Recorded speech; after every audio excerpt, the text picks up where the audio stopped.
palakad. Hindi siya pabilog, kundi palakad. Sige, very good. Oh. Huwag mong bibiglain gawin. Tigil, hinga, sabay dukso.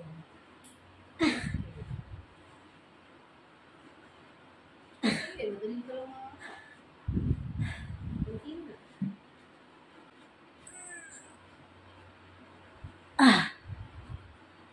Bangon lang ulo. Mali. Bangon lang ulo.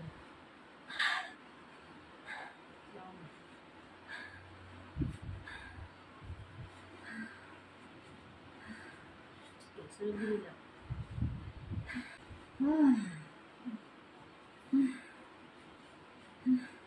Bakit na?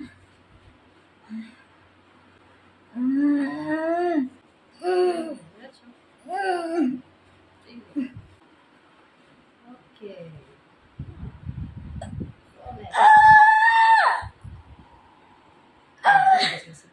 Sige, go. Let's go. Bangon. Putol yung ugat mo dyan sa liig. Sige, diretso.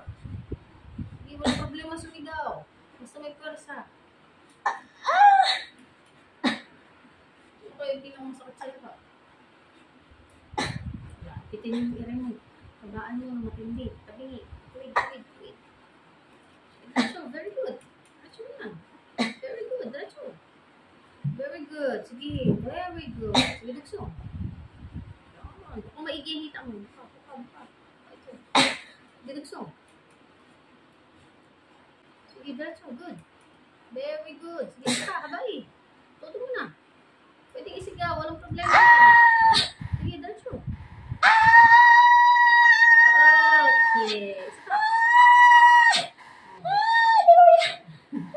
Hindi pa lang yun. Baka mo lang maigi. Buka.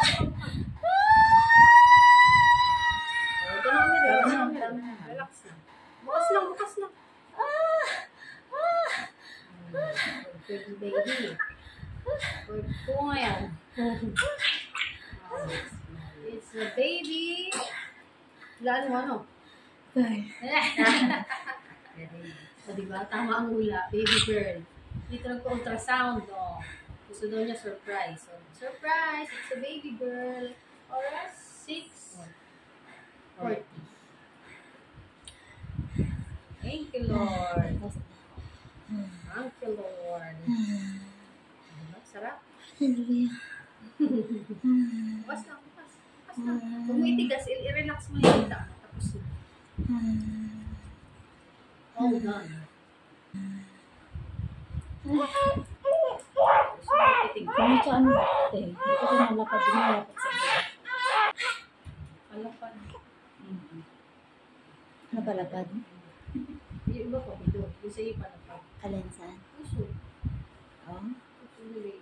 Ito ba, palapad siya? Ano talaga iba nun? Palapad. Hindi siya pabilog, kundi palapad. Karaniwan kasi pabilog talaga ang puso.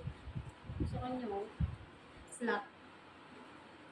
So, nato na si baby girl. Ito po ay surprise kasi hindi talaga doon nagpa-ultrasound ang mami kasi para surprise. Pang-apat na kasi. Kaya hindi na excited kung babae ba talaga o lalaki. Pasaway ito. Kasi yan, lumabas, it's a beautiful baby girl. Thank you, Lord, at nakaraos siya ng maayos at matiwasay. Cheers!